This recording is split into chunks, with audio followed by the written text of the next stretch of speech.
În numele Domnului Isus, începem programul muzical cu imnul 403, din Groapa Peirii.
Doamne Tată, ne plecăm să-ți mulțumim că ești cu noi acum și vei fi și pe viitor. Îți mulțumim, Doamne, că ne-ai dat soare și ne-ai adus în casa Ta. Te rugăm, Tată, să binecuvântezi acest timp și să îl faci, Doamne, să fie așa cum vrei Tu. Te rog, Doamne, ca mesajul să fie înțeles și, Doamne, Tată, vocile noastre să fie spre slava Ta. Prin Fiul Tău m-a rugat și îți mulțumesc. Amin.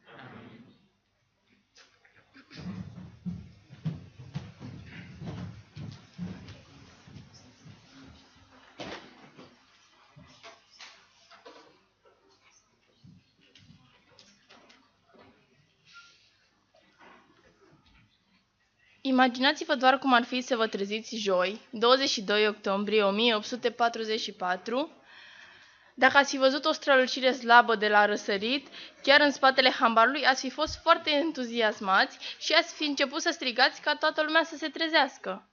Asemenea, multor credincioși adventiști ați fi trăit în așteptarea celui mai important eveniment, cea de-a doua venire a lui Isus. Mă întreb dacă ați fi putut mânca micul dejun în acea dimineață. Poate că v-ați fi întrebat ce gust are mâncarea îngerilor. V-ați fi așteptat să-L vedeți pe Isus și pe toți îngerii care îl însoțesc. Ați fi simțit probabil pământul cutremurându-se la sunetul vocii sale, care cheamă morții la viață. Probabil că v-ați făcut o listă cu primii eroi din Biblie pe care ați dori să-i întâlniți în ceruri. Acest eveniment v-ar fi oferit o perspectivă foarte diferită asupra ceea ce este cu adevărat important în viață.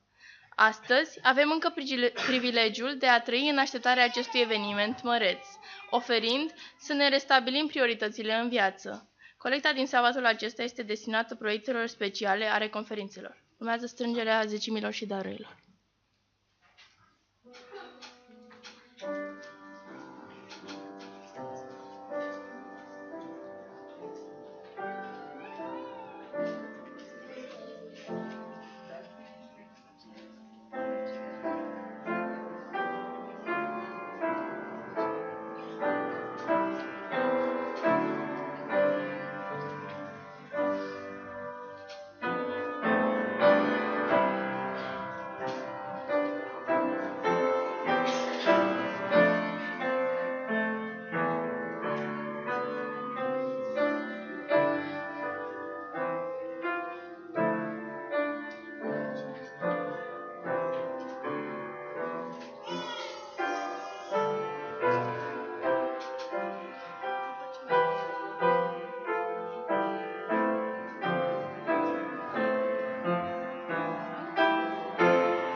Tatăl nostru care ești în ceruri, venim înaintea ta cu umilință în acest sabat ca să-ți mulțumim pentru puterea de lucru pe care tu ne-ai dat-o în săptămâna trecută.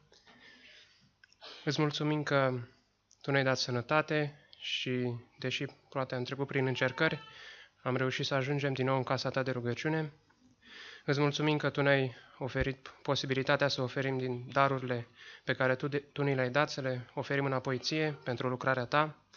De aceea te rugăm ca ele să fie folosite în calea rânduită de tine și pentru slava ta și pentru încheierea lucrării și pentru venirea ta. În numele Domnului Iisus Hristos te rugăm, binecuvintează în continuare acest program și numele tău să fie lăudat. Amin.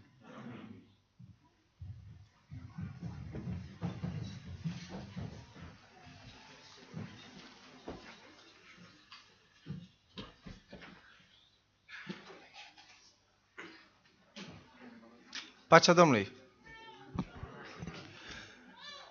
E aglomerat? Da. Ne trebuie o biserică mai mare? Da. N-avem destule locuri? Da. Dar slavă lui Dumnezeu pentru aceasta. Că avem unde să ne întâlnim. Slavă lui Dumnezeu că încă avem libertatea de a ne întâlni și aduna într-un număr așa de frumos. Într-adevăr, este sabatul de tineret și pentru că este sabatul de tineret vrem să vă propunem ceva. Ce anume vom vedea mai încolo.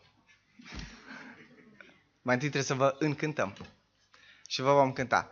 Ca parte din surprizele ce se vor desfășura pe parcursul următoarei ore, deci să nu vă grăbiți la ora 12 să plecați acasă, dacă vă vreți și arde neapărat și roade neapărat stomacul, puteți pleca la 12, nu este nicio problemă, nu o să vă mai primim altă dată, nu e nicio problemă, dar e de înțeles. Însă dacă rugămintea din partea noastră este să ne îngăduiți cu această depășire de peste ora 12.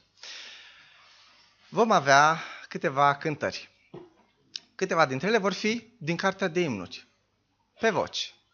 Rugămintea este, dacă simțiți și aveți aici inima pentru Domnul și vreți să cântați cu noi, sunteți liberi să o faceți. În moment, chiar dacă veți vedea corul ridicat, veți putea cânta de la locul dumneavoastră. Ca primă surpriză din această ocazie, o avem în mijlocul nostru pe Anca Moiseanu, pe care o să o invit aici în față, pentru că va avea prima piesă. Nu e chiar un program standard, deci nu o să vedeți pe cineva care să vină să prezinte înainte de fiecare calupă. Asta e piesa nu știu care, cântată de nu știu cine, compozată. Compusă de nu știu altcineva. Anca, bine ai venit în mijlocul nostru. Hai să-ți luăm așa un mic interviu. Tu, de unde ești? Din Buzău. Vorbește în microfon. Sunt din Buzău. Da, avem două. E prima dată când vii la noi în Cuza? Da. Da, am înțeles. Bun, fii atentă. Acum s-a întâmplat să vii și să cânti doar o piesă pentru că e programul mai încărcat, dar te așteptăm și cu altă ocazie să vii să ne cânti mai multe. Ce părere ai? Da? Da. Super. Deci vezi câți martori avem. Bun, ce ne vei cânta? Mi-e dor de lumină. Mi-e dor de lumină. Mulțumim. Ai nevoie de microfon? Ai tot ce trebuie? Microfonul. Mihai ne ajută cu microfonul. Este chiar în spate.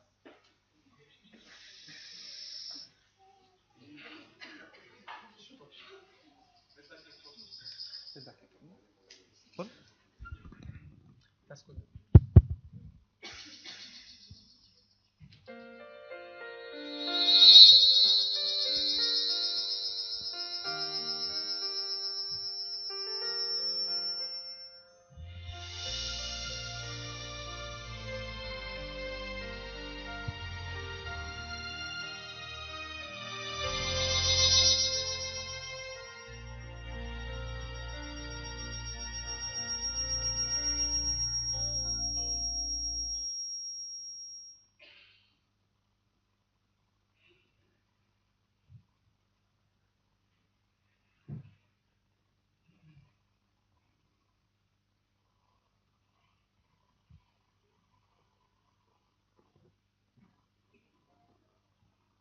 Tehnica, bat-o, vina. Se rezolvă totul, nu e asta o problemă. Între timp putem face altceva. Este un moment pe care l-am pregătit pentru ocazia aceasta. Și este un moment foarte special. Auziți? Se aude? Da? Ok. Bun. Astăzi e posibil să fie ultimul sabat în mijlocul nostru pentru una dintre persoanele foarte speciale din biserica noastră.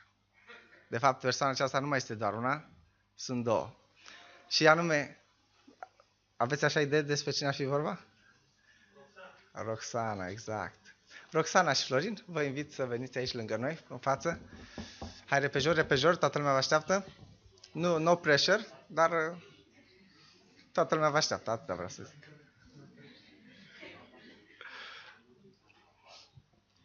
Da, într-adevăr, ea urmează să plece împreună cu soțul în Norvegia, mulțumesc. Tot îmi vine să zic Finlanda și de asta ei știu că în momentul în care fac o pauză așa, o să vă invit să veniți aici sus lângă noi, să vadă toată lumea. Ne pare rău că plecați, vă zic așa. Și mie îmi pare foarte, foarte rău, dar în același timp, veniți aici lângă. în același timp și bine, nu? Că voi fi cu soțul meu. Da, și ne-am gândit noi așa, nu se poate să treacă ocazia asta așa fără să le arătăm că ne pare rău și că ne bucurăm în același timp. Și am zis, dacă v-am fi luat flori, se ofileau, nu prea aveați cum să le transportați până acolo, în Norvegia. Așa că ne-am gândit să facem, avem altceva. Și anume, avem aici pentru voi, mulțumesc Bea, o mică atenție, pe care să o atârnați pe perete în locuința voastră și mai avem un carnețel care a circulat printre prietenii noștri, prin rândul bisericii, și fiecare și-a scris câte un gând. V-a scris un gând frumos. Mulțumim pentru toate. Cu mare drag. Pentru cadou. Uitați-l aici. Da? Așa. Astea sunt pentru voi ca o mică atenție din partea noastră. Pară mai mult rău, nu? Să vă pară mai mult rău, da. În semn de mulțumire, de prețuire pentru toată lucrarea pe care ați făcut-o, pentru exemplu bun, pentru zâmbetul pe care întotdeauna l-a avut pentru noi. Și am vrea să ne rugăm pentru voi. Aș vrea să-l invit pe Elvis lângă mine și el să înalțe o rugăciune pentru voi, pentru călătorie, pentru viața pe care o veți avea de acum înainte și pentru momentul acesta o să vă rog să vă ridicați.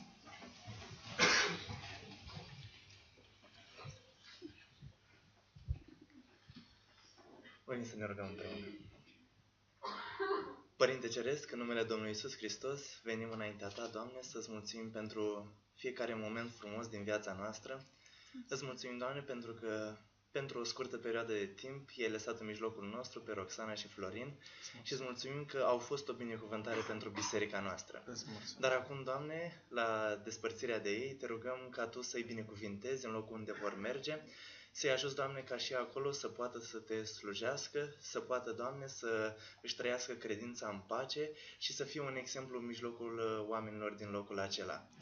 Te rog, Doamne, să fii alături de ei, să-i binecuvintezi cu lucruri materiale, dar în mod special cu lucruri spirituale și să ajuți, Doamne, ca tot ceea ce vor face să fie doar spre slava numelui Tău. Amin. Rămâi și cu noi aici și numele Tău să fie glorificat acum și în veșnicii. Amin. Amin. Domnul cu voi în tot ce vreți avea de făcut. Mulțumim frumos pentru surpriză, e mai mult decât ne-am așteptat și Comunitate. de fiecare dată când o să fim în țară o să venim la acasă. Și mie îmi pare rău că, apropo de ceea ce spunea Roxana, că o să-i pare rău că o să vă părăsească și mie îmi pare rău că de-abia v-am cunoscut și va trebui să vă părăsesc. Părăsit așa cu ghilimele, că nu este ceva de genul. Dar vă așteptăm cu drag oricând. Sunteți bineveniți. Între timp, cred că s-au și, nu? Rezolvat? În regulă? Bun. Te ascultăm.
Amin.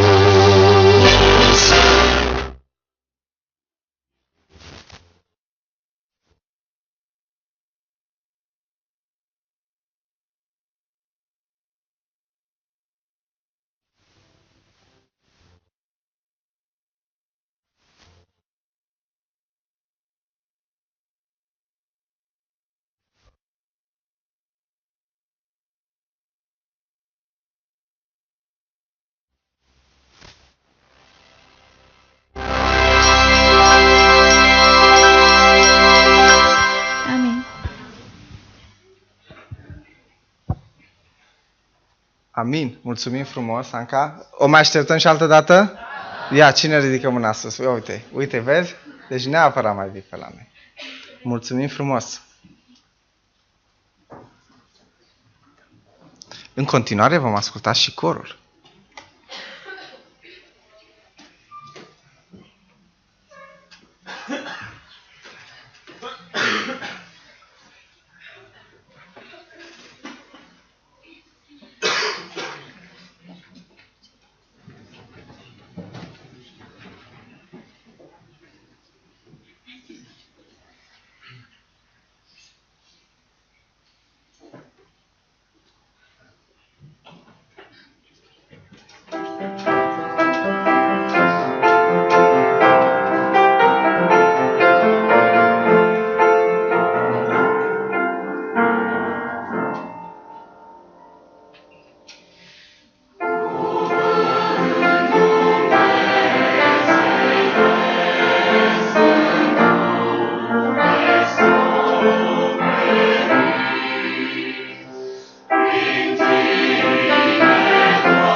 Pacea Domnului.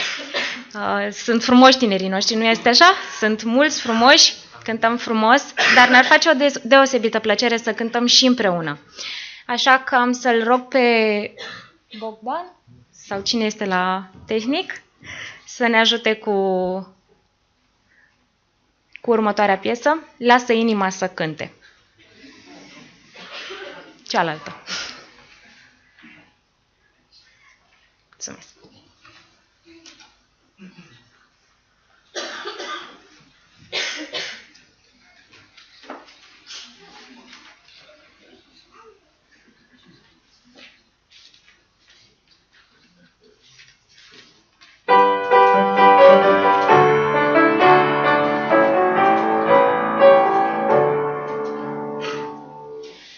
Lasă inima să cânte bucuros.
Vă spuneam la început că vrem să vă prezentăm ceva.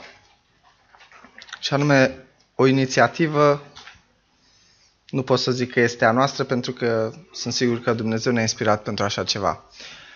O să vă spun cum am ajuns la ceea ce urmează să vă prezint.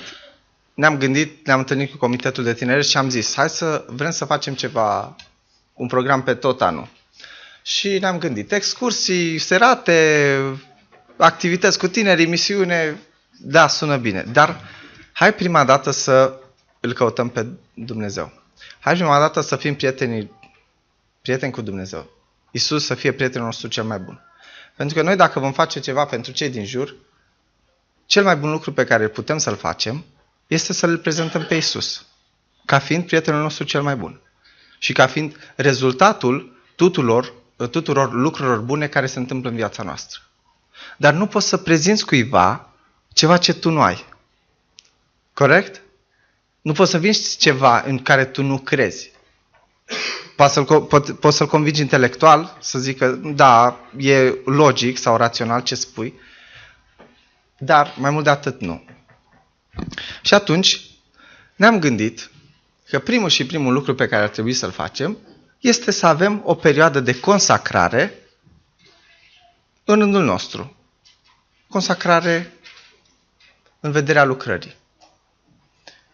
De apropiere de Dumnezeu, să căutăm fața Lui, să căutăm voia Lui. Și am propus lucrul acesta, am spus comitetului. Am zis, uite, ce vrem să facem noi? Vrem să ne luăm o perioadă specială de 10 zile în care noi să căutăm fața Lui Dumnezeu. Noi să ne întâlnim în fiecare zi, timp de 10 zile. Și să avem perioada aceasta de consacrare. După aceea, lucrare vom face. Misiune, da. Îi vom ajuta pe ceilalți. Dar în primul rând, noi să fim în regulă în relația noastră cu Dumnezeu. Și spre bucuria noastră, frații din comitet au apreciat foarte mult lucrul acesta și au zis, dar de ce să faceți doar voi? Hai să facem cu toată biserica lucrul acesta. De aceea tema sabatului acesta este rugăciunea. De aceea, după amiază, fratele Vali din nou va vorbi despre rugăciune, despre beneficiile acesteia în viața noastră. Pentru că, frații mei, surorile mele, dacă a fost vreodată un moment în istoria noastră ca planetă, în istoria noastră ca indivizi, în care să avem nevoie să ne apropiem de Dumnezeu, atunci acela este acum, astăzi. Nu peste 2 săptămâni, nu de la anul, nu peste 2 ani, acum. Pentru că știți bine ce se întâmplă în lumea noastră. Dar nu este de frică lucrul acesta, ci pentru că efectiv e frumos să umbli cu Dumnezeu. E fain, cum ar spune unii. E frumos să-L ai pe Iisus lângă tine, ca prietenul tău cel mai bun. Și când lucrul acesta se întâmplă în viața ta, te bucură. Și pentru că te bucură, ceilalți vor vedea în tine lucrul ăsta. Dar ce se întâmplă cu tine? Și atunci, da, poți să le spui, păi uite, de ce sunt așa? Pentru că am prietenul meu cel mai bun. Așa că, ceea ce vă propunem este următorul lucru. 10 zile de consacrare înaintea lui Dumnezeu. 10 zile în care să ne întâlnim în fiecare zi. Acesta este programul. Mă tot uit că ar trebui să apară ceva pe ecran. Da, acesta este logo sub care se desfășoară toate aceste zile. I like to pray. Este din engleză, înseamnă îmi place să mă rog. Cei care sunt pe grupul cu Zavodă, este un grup secret. Cine vrea să adere la el, să spună și îl vom adăuga pe grup dacă vreți să vedem care sunt activitățile noastre și ce facem acolo. Cei care sunt pe grup, cum spuneau, au văzut că săptămâna asta am postat imaginea aceasta. Acesta e deviza. Nouă ne place să ne rugăm. Și pentru că ne place să ne rugăm, vă invităm și pe dumneavoastră să faceți același lucru cu noi. Cum se va desfășura? Avem materialul la Sora Olimpia cu 40 de dimineți cu Iisus. Vom face primele 10 lecții din cartea aceea. Dar nu e neapărat să studiem subiectul acesta, cât rugăciunea care ne ajută. Și vom face ceva diferit față de ce am făcut până acum. Nu ne vom întâlni la biserică, ci în fiecare zi ne vom întâlni la cineva acasă. Ne vom împărți pe grupe în funcție de unde stăm, zona orașului și interese, dacă vreți, familii, legături, cum vreți, legături de prietenie, cum vreți, dar ne vom împărți pe grupe, astfel încât va fi o grupă la Piața Sudului, o grupă la liceu, o grupă la Timpuri Noi, o grupă, vor fi peste tot grupe unde să vă puteți aduna, unde să ne putem aduna, de fapt. Fiecare grupă va stabili dimineața sau seara, dar astea sunt detalii tehnice, nu o să vă plictisesc cu ele acum. Ideea este următoarea. Vrem să căutăm fața lui Dumnezeu. Sunteți și dumneavoastră alături de noi? Cine ar fi disponibil pentru așa ceva? Și chiar dacă nu ridicați, nu e problema asta. Domnul vă vede. Știe că în inima dumneavoastră ați ridicat mâna. Atunci, toți cei care vreți să vă implicați în proiectul acesta, vă invit ca după ce vom termina programul, să rămânem aici în față 10 minute, maxim un sfert de oră, ca să punem la punct tocmai detaliile acestea tehnice. Și haideți ca împreună să vedem ce se va întâmpla după aceste 10 zile. Cine știe? Poate Dumnezeu are pregătite pentru noi niște surprize la care noi nici nu ne-am gândit. Și cine știe dacă nu e ultima noastră șansă pentru a face lucrul acesta. Dar, important este să știm următorul lucru. Dumnezeu este alături de noi. Textul pe care vrem să ne bazăm este textul din 2 Cronici 7:14. O să vă rog să deschideți Bibliile și să-l citim împreună cu voce tare. Toată biserica. Biblia în formă scrisă, pe tabletă, pe telefon, nu contează. 2 Cronici 7 cu versetul 14.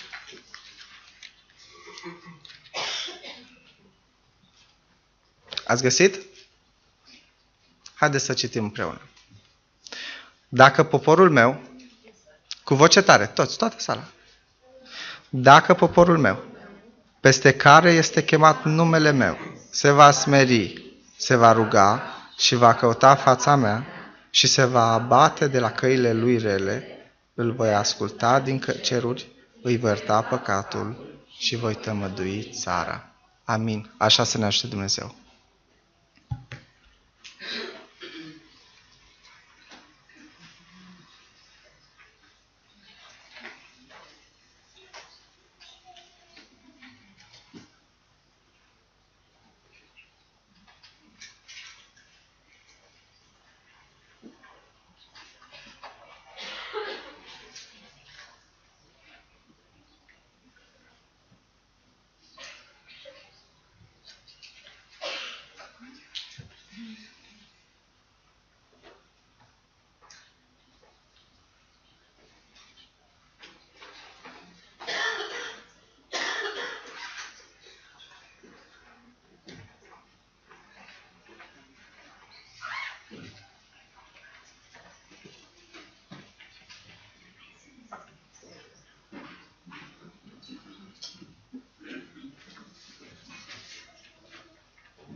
V-a plăcut să cântați împreună cu noi? Vreți să mai cântăm? Vreau să vă propun să cântăm imnul 398.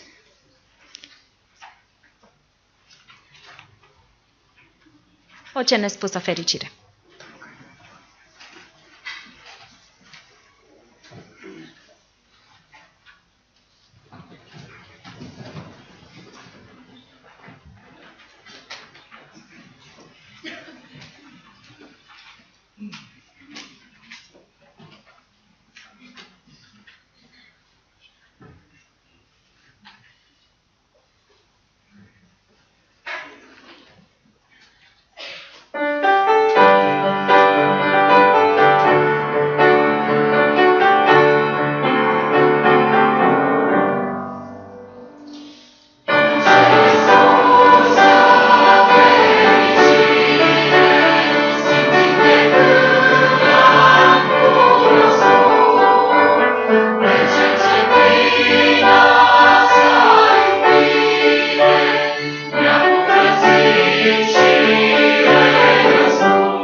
În numele Domnului Isus închidem acest program de tineret cu cântarea 219, Cred în Domnul Isus.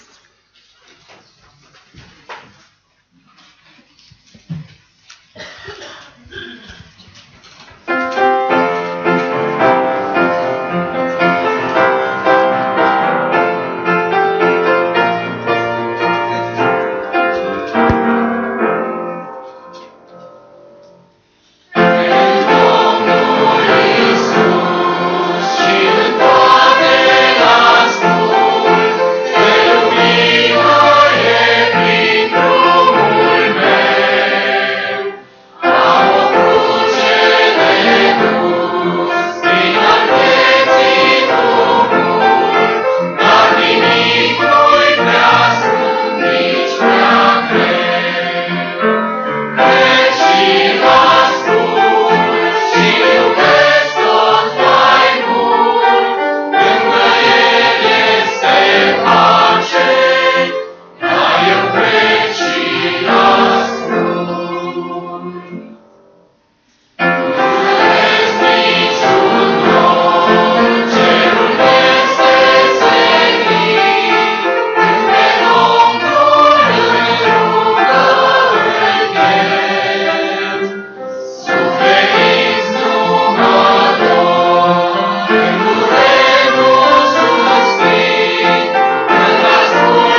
Cum am putea încheia altfel un program care invită la rugăciune decât prin rugăciune? Și nu doar una, ci cât mai multe. Așa că pentru momentul următor, pentru momentul rugăciunii, o să vă invit ca să ne rugăm împreună. Cât mai multe persoane, dar scurt, ca să dăm ocazia mai multora. Să spună păsul înaintea lui Dumnezeu și pentru ca Dumnezeu să binecuvânteze această inițiativă. Ultima rugăciune va fi de la Ambon. Dar, repet, scurt.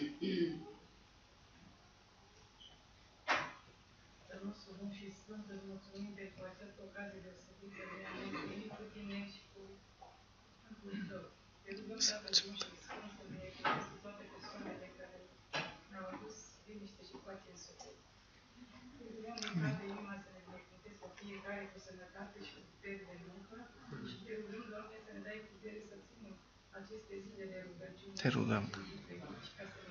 Amin.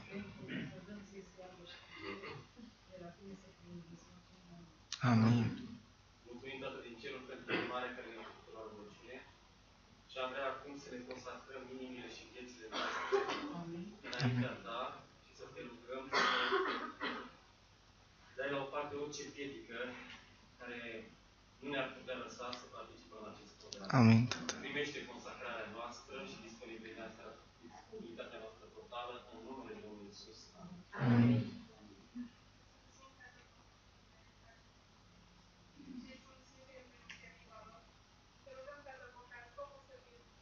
Te rugăm, Doamne. Amin.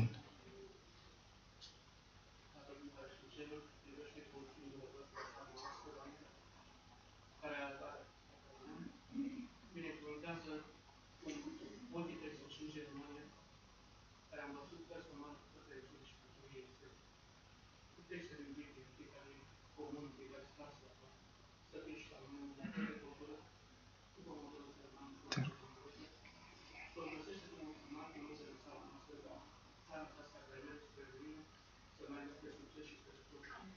Amin. Spre prosperitate care e în propriul ei pământul, în propriul ei moștenire, lăsată de Dumnezeu. Te rugăm, fulgerează dragostea care să știi de comunitate, cultură, aceasta poporului român, care să fie dragoste și ea nenorocirea, prostia și vecinia din Dumnezeu. Amin.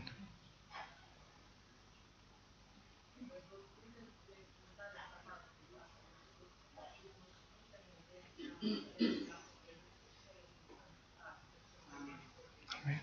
Îți mulțumim.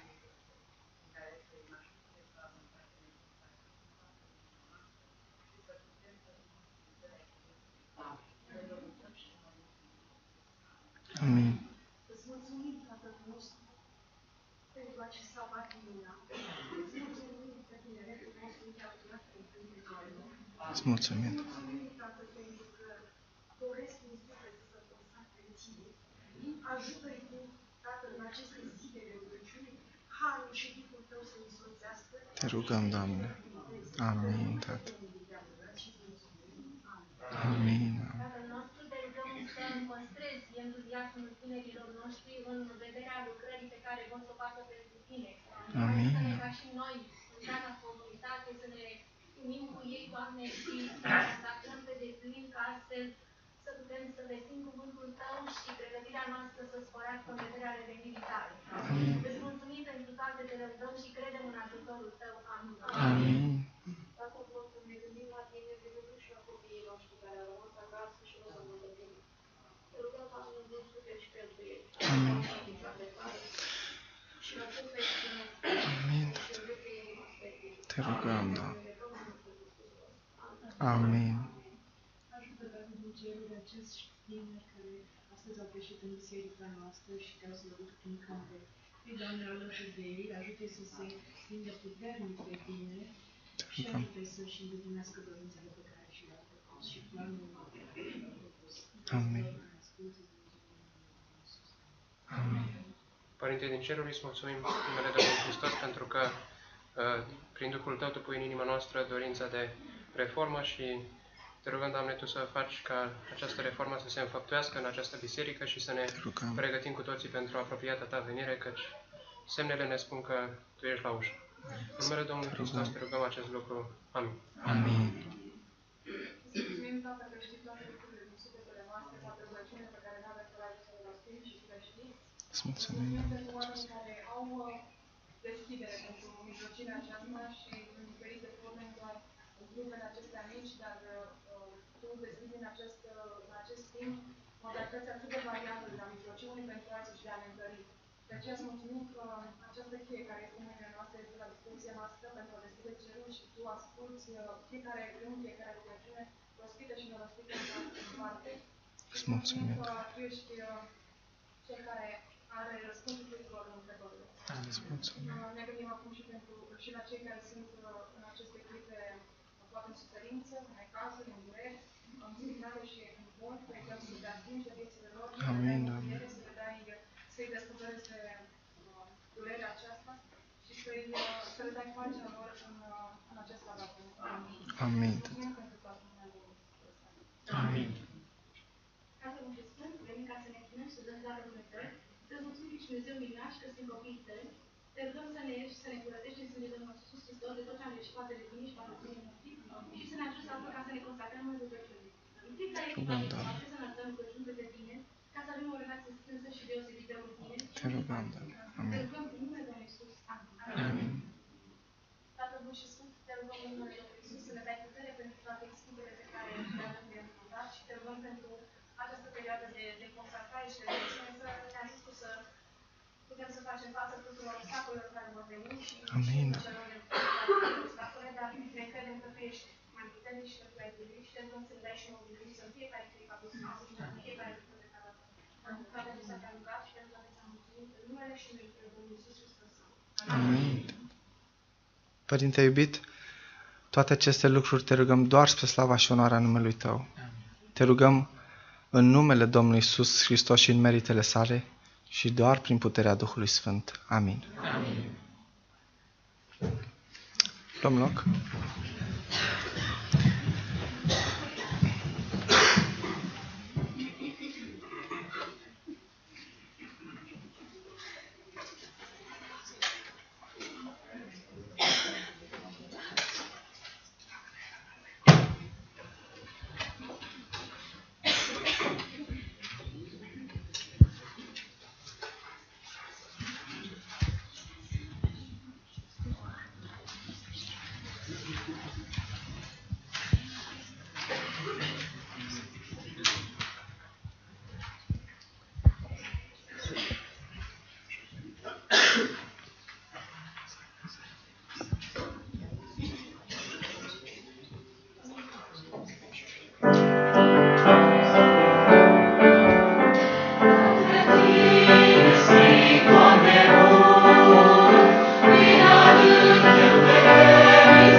ale morții drum să mă întorci, te rog, iartă-mi vina mea, oricât ar fi de grea, în necazul meu, în durerea mea, eu mă rog și aștept izbăvirea ta.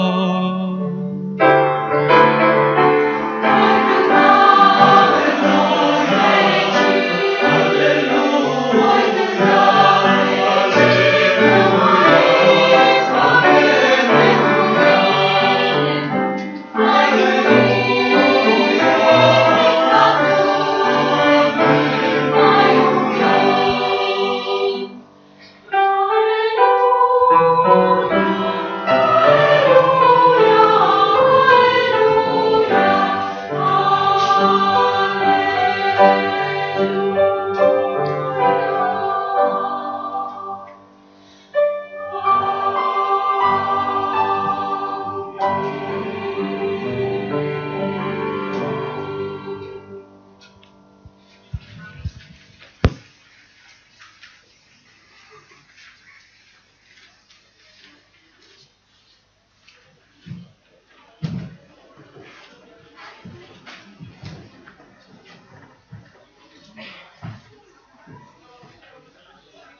Programul nostru a luat sfârșit. Vă mulțumim pentru răbdarea de care ați dat dovadă și vă așteptăm în fața aici. O să lăsăm câteva minute, 5 minute să zic maxim, pentru ca cine dorește să poată pleca acasă. Însă, cine vrea să rămână, cine vrea să se implice, este invitat să vină, să rămână în biserică. Aici în față ne vom întâlni și vom stabili exact detaliile tehnice. Ca parte a programului, diseară, de la ora 17:05, vă așteptăm pentru încă o întâlnire foarte interesantă, vă pot spune. Fratele Vali Manea va avea cuvântul din partea lui Dumnezeu și după aceea vom rămâne la o oră de tineret 2, OT2. Vom avea un invitat special. Majoritatea tinerilor știu despre ce e vorba, pentru că le-am tot spus. Dacă vreți să vedeți despre ce e vorba, veniți. Domnul cu noi până vedem. Amin.